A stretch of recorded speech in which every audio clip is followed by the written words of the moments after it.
Rob, we're going to start with taxes and spending. Every Republican candidate on this stage, I'm sure, wants to lower taxes. We've heard you talk about that this entire campaign. So please tell us specifically, what is your plan to cut state income taxes, and how much do you figure people would save under your plan?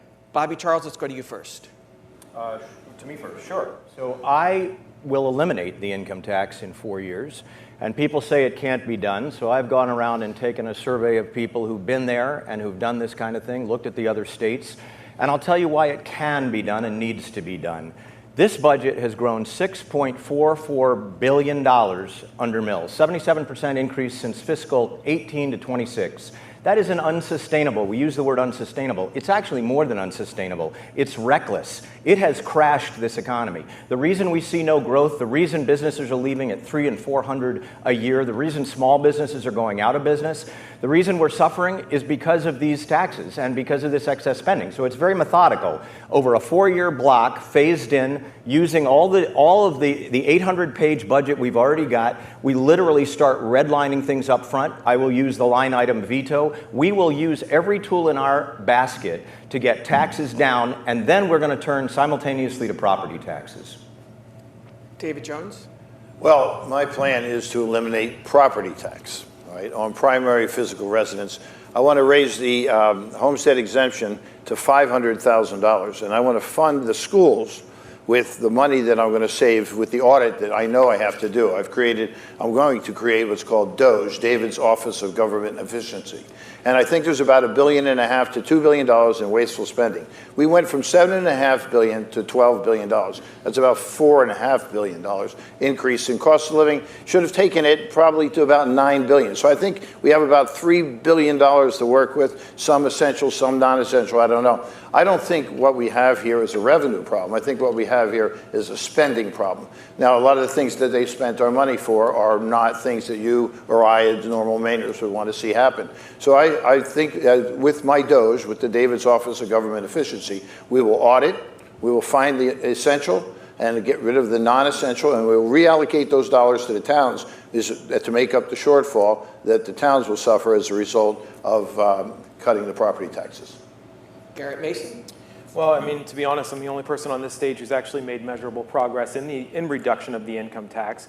In 2011, the first order of business when we got into the legislature was to do just that, and we did. We removed 70,000 people off the tax rolls entirely, and we brought the marginal tax rate for every person in this state down.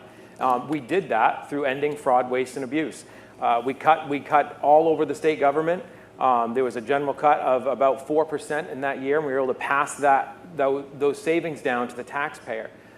That's the approach that I would take. That's a far cry from what things like Bobby Charles are offering. You know, Bobby Charles has been going around the state saying he's going to cut $4 billion, and the other day I heard about $5 billion from the state budget. I have 4 members of the Legislative Appropriations Committee, both past and present, who I asked and said, what would happen if you cut $4 or $5 billion out of the budget?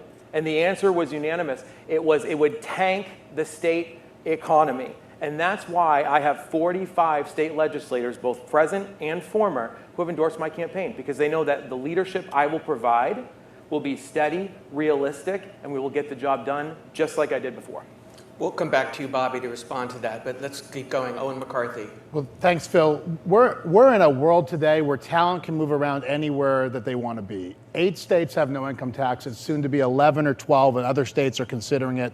I think we're in a different moment in time. So in my plan on page 14, we talk about making a 10% cut to income tax immediately for working class Mainers that make under $200,000, and then phasing it out over eight years. And some people come to me and they say, Owen, well, how can you afford to do that? And I said, in this setting we're in, how can we afford not to do that? The ways we figure out, because right now income tax is about 42% of the budget, the ways we figure out how to solve for that, one is the Maine Performance Review, which is an audit of everything, particularly the fraud, and when we find the dollars, we give it back to the people. 2 is we need to grow the economy.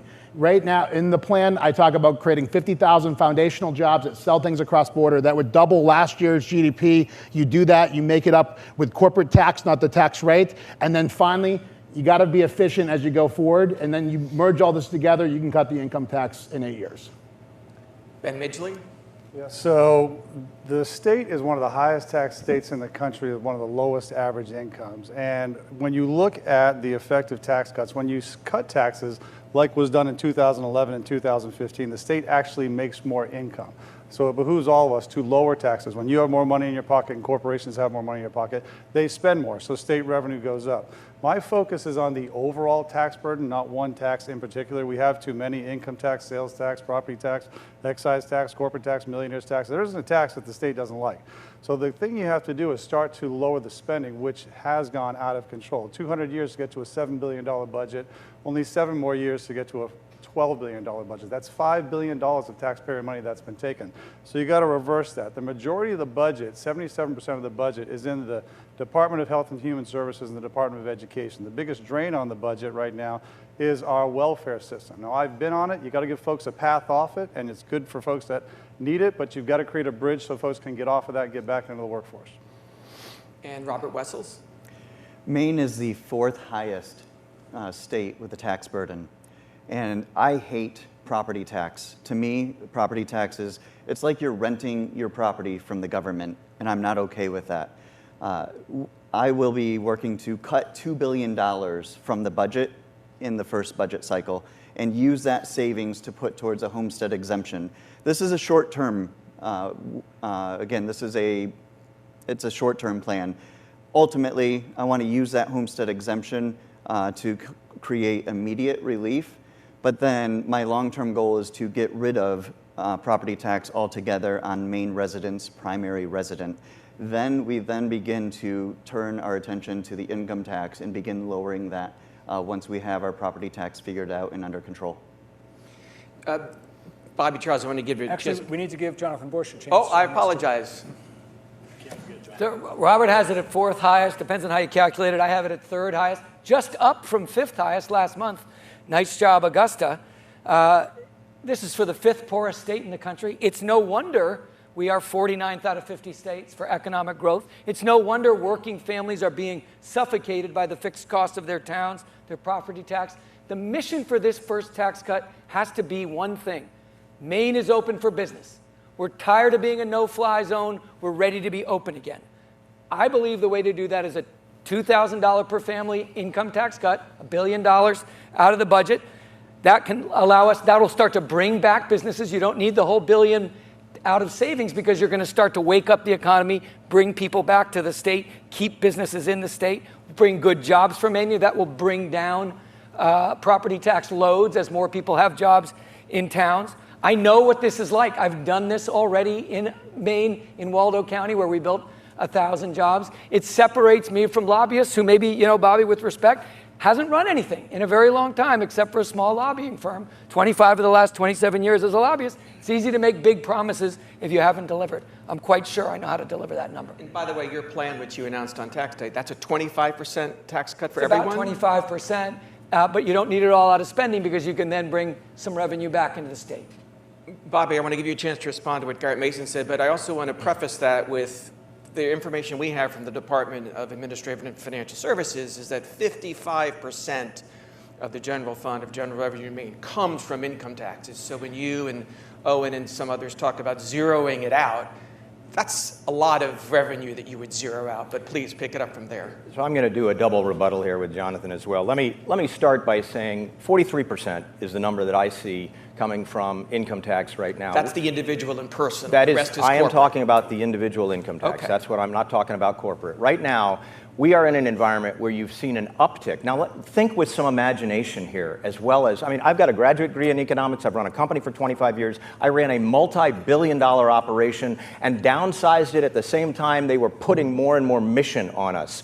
It is a very doable act. In fact, instead of being incremental, it's death by 1,000 cuts to the average citizen. You have got to cut income taxes deeply over 4 years. I'd like to eliminate them. You've got to cut property taxes by rolling back all of these mandates. But we are currently in an environment, think about this, where we're looking at $6.44 billion more than just 7 years ago. It is unsustainable. As everybody, I think, on this stage would tell you, it is unsustainable. We absolutely must go after this. And then you've got to think in macroecon terms, and it's simple.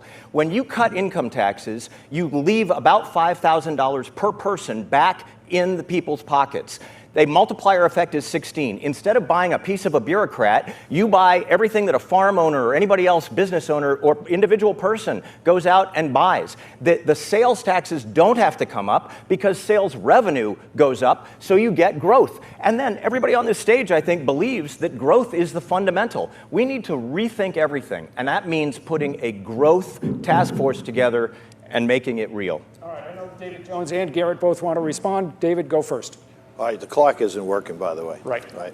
So I just want to call that out. The budget went from $7.5 billion to $12 billion. So the simple math is 4.5 fiscal year. I don't know what you're looking at, but everything I'm saying is 12 and change.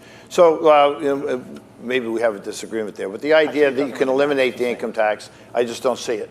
If I can shave the $2 billion off of the ridiculous spending that I've seen and looked into, then we can definitely get rid of the property tax on primary physical residence, and then we have an incremental decrease in income tax. But to eliminate the income tax in totality, it just doesn't make any sense to me. Garrett Mason. Yeah, I mean, I guess all I say in response to that is it's all well and good. I mean, I can stand up here and say I'm going to eliminate $6 billion, $7 billion, and just clickbait the heck out of it. But the fact of the matter is, if you can't get even Republican legislators to join you in that budget quest, Bobby, you can't get it done.